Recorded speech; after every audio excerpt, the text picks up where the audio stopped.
નમસ્કાર વિદ્યાર્થી મિત્રો, અત્યાર સુધી આપણે નિત્યસમના અલગ અલગ દાખલાઓ જોયા હતા અને અલગ અલગ નિત્યસમ હોય એના કંઈક આપણે અલગ અલગ રીતે જે છે દાખલા જોયા હતા.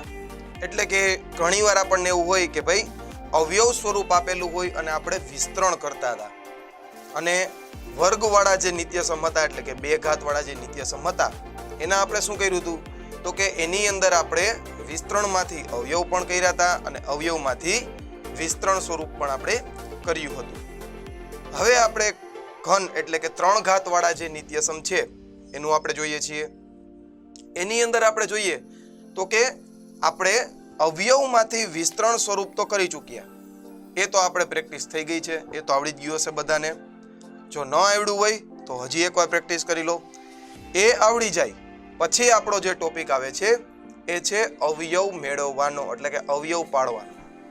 હવે અવયવ કેના પડે તો કે વિસ્તરણ સ્વરૂપ જો આપેલું હોય, આપણને રકમની અંદર જો વિસ્તરણ આપેલું હોય, અને વિસ્તરણ એટલે આપને ખબર જ છે કે અવયવ છે એને છૂટો કરી દીધો છે અને છૂટો કરી દીધો છે અને સાદુરૂપ આપીને જે આપણને આન્સર મળી શું હોય વિસ્તરણ સ્વરૂપ. પણ એ તો અવયવ આપેલો હોય અને વિસ્તરણ આપણે કરતા એટલે કે જવાબ મેળવતા હોય નિત્યસમ મુજબ. ખાસ આપણે ધ્યાન રાખવાનું છે નિત્યસમ મુજબ. હવે આપણે જોઈએ કે ઘાત એટલે કે ત્રણ ઘાત વાળી જે આપણને બહુપદીઓ આપેલી હોય અને એના નિત્યસમ મુજબ આપણે અવયવ મેળવવાના છે. એટલે હવે આપણે એમ સમજી લઈએ કે અવયવ મેળવવાનો હોય તો રકમ આપણને કયા સ્વરૂપે આપેલી હોય? વિસ્તરણ સ્વરૂપે આપેલી હોય.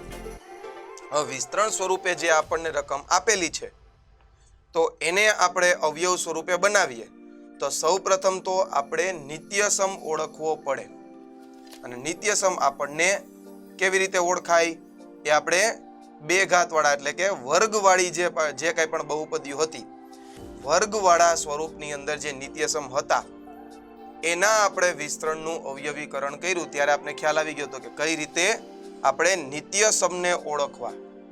કે ભાઈ નિત્યસમ તો આપણી પાસે ઘણા બધા હશે પણ એમાંથી સાચો નિત્યસમ, સાચું એવું સૂત્ર કયું છે કે જે આ આન્સર છે એનો અવયવ બનાવી શકે, આ આન્સરને સેટિસ્ફાય કરી શકે, આ આન્સરને સાચો સાબિત કરી શકે. કહેવાનો મિનિંગ કે આ જે આપણને આપેલું છે એમાંથી જે અવયવ મળે એને બંધ બેસતો નિત્યસમ આપણે મેળવવો પડે. તો આનો આપણે નિત્યસમ મેળવીએ તો સૌપ્રથમ આપણે રકમ જોઈએ તો કે 8a³ એટલે કે 8a ની 3 ઘાત પ્લસ b ની 3 ઘાત plus 12a² b, 12a² into b એટલે આખું જ પદ જ છે, પ્લસ 6ab². બરોબર છે? આ રીતે આપણને કંઈક રકમ આપેલી છે. હવે આપણને એમ થાય કે આનું આપણે અવયવ સ્વરૂપ મેળવવાનું છે એટલે કે વિસ્તરણ તો આપેલું જ છે. તો સૌ પ્રથમ આપણું કામ એ હશે કે આપણે નિત્યસમ કયો છે એ ઓળખવાનો છે. નિત્યસમ આપણે જોઈએ તો કે આપણને પહેલું પદ અને બીજું પદ બંને ત્રણ ઘાતવાળા સ્વરૂપે આપેલા છે અને એના પછી બે પદ જ આપેલા છે. જે વાત છે એ વધારે ઇન્ટરેસ્ટિંગ છે કે ભાઈ ત્યારબાદ આપણને બે પદ જ આપેલા છે. જો હજી કોઈ વધારે પદ હોત, ટોટલ કેટલા છે? 4 પદ જ છે. જો હજી કોઈ વધારે પદ હોત તો આપણે વિચારવાનું થાત કે ભાઈ કોઈ બીજો નિત્યસમ હોઈ શકે, પણ ટોટલ 4 પદ છે. પહેલા બે પદ છે એ ત્રણ ઘાતવાળા છે, બીજા બે પદ છે એમાં એકની અંદર a² છે, બીજાની અંદર b² છે. એટલે આપણી પાસે ધ્યાનની અંદર એક જ નિત્યસમ આવે છે. બરોબર છે? કયો નિત્યસમ હશે? તો નિત્યસમ આપણે અહીં બાજુમાં લખી નાખીએ એટલે આપણે ખ્યાલ આવી જશે. તો આપણી પાસે એક નિત્યસમ એવો છે કે જે આને સેટિસ્ફાય એટલે કે આને બંધ બેસતો આપણે કહી શકીએ.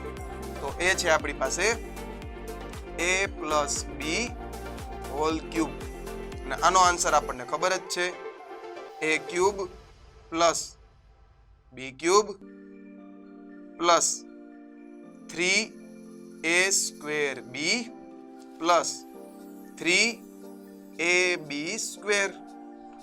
આ આપણો આન્સર આવે છે.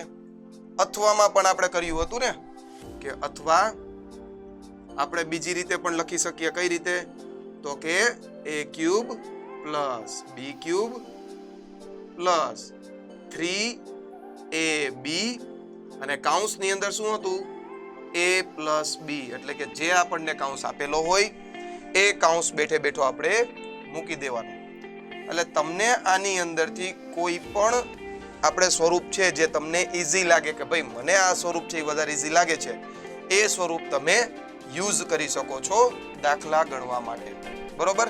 આની અંદર કોઈ પણ આપણે એવું નથી કે ભાઈ તમે આમાંથી આ જ વસ્તુ યુઝ કરો. આ બંનેમાંથી કોઈ પણ એક જ યુઝ કરી શકાય છે. બંને યુઝ કરવા ફરજિયાત નથી. કોઈ પણ એક જે તમને ઈચ્છા પડે છે, તમને વધારે એની અંદર ફાવટ છે, તમને સાદું રૂપ એની અંદર આપતા ઝડપથી થાય છે તો એ તમારે યુઝ કરવાનું. બરોબર છે. તો હવે આપણે જોઈએ કે ભાઈ આનું આપણે હું અત્યારે લઉં છું આ પહેલું જે સ્વરૂપ છે એ રીતે એટલે કે a cube plus b cube plus 3a² b plus 3ab². આ મુજબ હું આની અંદર છે એ દર્શાવવાની ટ્રાય કરું છું કેમ કે અત્યારે તો જે આપણને ખબર નથી કે આ જ નિત્ય સમયમાં લાગશે. હજી તો આપણે શું કર્યું છે એક એવું માનીને બેઠા છીએ કે આ નિત્ય સમ છે આની સાથે વધારે બંધ બેસતો છે. બરોબર છે. એકવાર આપણે લખી લઈએ, કિંમત મૂકી જોઈએ, પછી આપણે જોઈએ કે આની સાથે બંધ બેસે છે કે નહીં. આપણને તો ખ્યાલ જ છે કે બંધ બેસી જશે પણ હજી આપણે ચોક્કસ ન કહી શકીએ જ્યાં સુધી આપણને આન્સર ન આવી જાય. તો આપણે હવે કિંમત મૂકીએ તો આપણને કૌંસની અંદર આપેલું હોય ત્યારે આપણે આવું સ્વરૂપ આપીએ પણ આપણે તો શું કરવાનું છે વિસ્તરણ સ્વરૂપ તો ઓલરેડી આપેલું છે કે આ સ્વરૂપ તો ઓલરેડી આપેલું જ છે. મારે કૌંસ સ્વરૂપે દર્શાવવાનું છે. સમજાઈ ગયું? તો આ સ્વરૂપ પણ શું છે સાદું રૂપ આપેલું છે કે આ સ્વરૂપે લખી નાખ્યું છે ક્યાંય પણ વચ્ચે અને પછી એનો આન્સર સાદું રૂપ આપેલો છે એવો આન્સર મારી સામે છે. તો સિમ્પલ કહી તો મારે રકમ મેળવવાની છે એટલે કે કૌંસ મેળવવાનો છે. જો આપણે વિસ્તરણ વાળા દાખલા છે ને એની થોડીક વધારે ટેવ હશે કૌંસમાંથી વિસ્તરણ કરવાનું એટલે કે આમાંથી આ બનાવવાનું a plus b whole cube હોય એમાંથી આ જે સ્વરૂપ છે એ બનાવવાથી આપણે ટેવાયેલા છીએ. આની અંદર તદ્દન ઊંધી પ્રોસેસ આવશે. બરોબર. તો સાદું રૂપ અપાઈ જાય પછી આપણે ખ્યાલ ના આવે કે ભાઈ કઈ રીતે લખવું તો એની આપણે કિંમત મૂકીએ આ સ્વરૂપ મુજબ. તો આપણે જોઈએ કે પહેલા બે પદ છે એને ક્યુબ સ્વરૂપે છે તો કૌંસની અંદર ક્યુબ સ્વરૂપે દર્શાવીએ એટલે કે ના વર્ગમૂળને ક્યુબ સ્વરૂપે આપણે ઘનમૂળને આપણે ક્યુબ સ્વરૂપે દર્શાવવા છે. તો દર્શાવીએ કઈ રીતે 8a ક્યુબ. તો 8 કેનો ક્યુબ છે 8 છે કોનો ઘન છે તો કે 2 નો 2 દુ 4 4 દુ 8. તો આને હું આમ લખી શકું 2a કૌંસની અંદર અને હોલ ક્યુબ છે ક્યુબના સ્વરૂપમાં. ખાલી હું શું કરું છું માત્ર નિત્યસમ મુજબ કિંમત મૂકવાની ટ્રાય કરું છું. બરોબર છે. હવે આપણે બીજું પદ લઈએ b ની 3 ઘાત એટલે કે b ક્યુબ એટલે કૌંસની અંદર b એની 3 ઘાત પ્લસ હવે આપણે શું કરવાનું છે નિત્યસમ મુજબ ચાલ્યા જઈએ. આની અંદર જે આન્સર છે એ આપણે આના મુજબ એટલે કે આપણે જે પહેલા બે પદ મળ્યા છે ક્યુબ સ્વરૂપે એ મુજબ આપણે ત્રીજું પદ લખશું એટલે કે નિત્યસમ મુજબ અને એની ગણતરી કરશું. જો આવું આવતું હોય તો આપણું સ્વરૂપ સાચું છે નહીતર આપણું સ્વરૂપ ખોટું છે. ત્યારબાદ આપણે શું કરવાનું તો કે અન્ય કોઈ નિત્યસમ હોય એ આપણે ટ્રાય કરવાના. બરોબર છે. હવે 3 આપણે 3 મૂકી દઈએ એઝ ઇટ ઇઝ.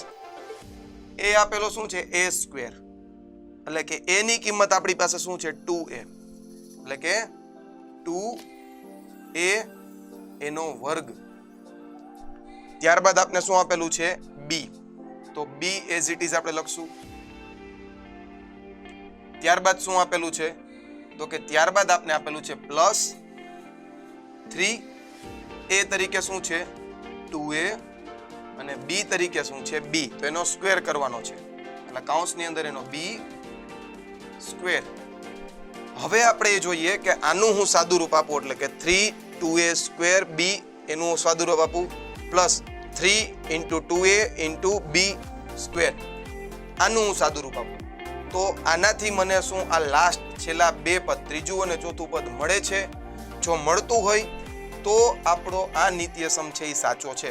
હજી આપણે શું હતા 99% જ આપણે શ્યોર હતા કે ભાઈ આવો કદાચ નિત્યસમ હોઈ શકે પણ આપણે કિંમત મૂકીએ જોઈએ મૂકી દીધી કિંમત નિત્યસમ મુજબ. હવે એને સોલ્વ કરીએ. સોલ્વ શેના માટે કરવું છે?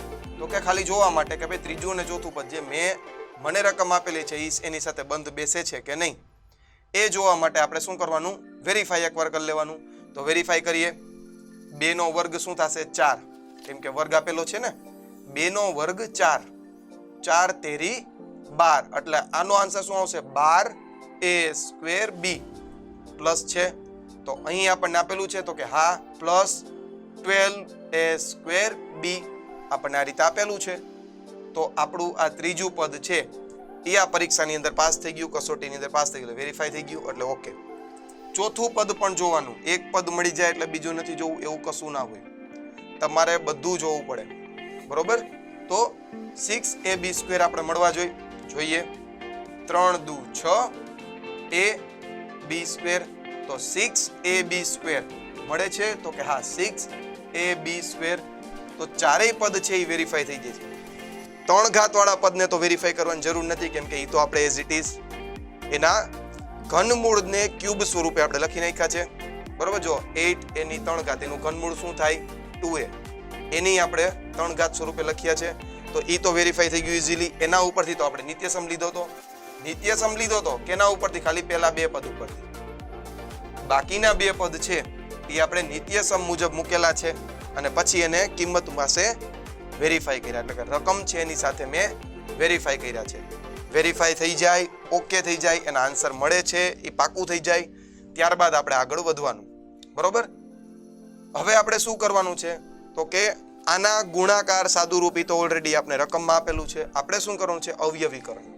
અવયવીકરણ આપણે બધાને ખ્યાલ છે કે વિસ્તૃત સ્વરૂપ એટલે કે મોટું સ્વરૂપ આપેલું હોય, મોટું સમીકરણ આપેલું હોય, એમાંથી આપણે નાનું કરવાનું છે, નાનું બનાવવાનું છે. તો એ આપણે કરીએ. તો કે કાઉન્સની અંદર શું છે? આ નિત્યસમ છે એ તો વેરીફાઈ થઈ ગયો. હવે એનું અવયવ સ્વરૂપ શું છે? તો કે આપણે જોઈએ. તો એનું અવયવ સ્વરૂપ છે a+b². તો આનું અવયવ સ્વરૂપ લખું તો આ રીતે મારે લખી શકાશે કે ભાઈ એ તરીકે શું છે? તો કે હવે આપણે ખાલી આ બે જ જોવાના છે, પહેલું અને બીજું પદ. જેમ આપણે વર્ગવાળા યાદ હોય તો નિત્યસમ જોયા હતા, x + y + z.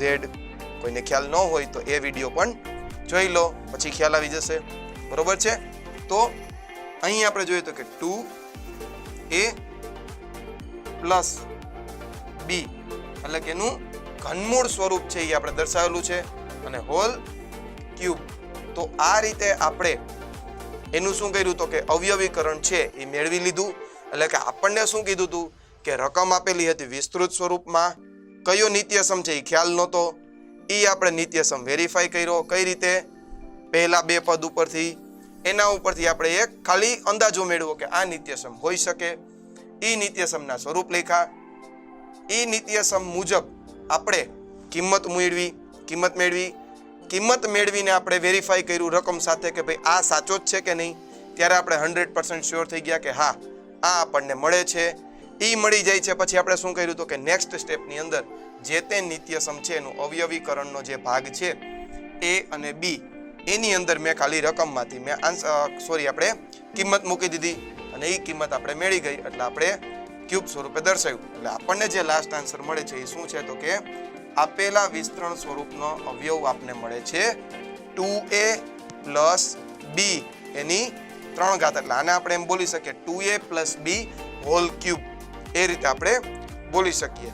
ખાસ ધ્યાન રાખવાનું, નિત્યસમ આવડતા હશે તો દાખલા આવડશે.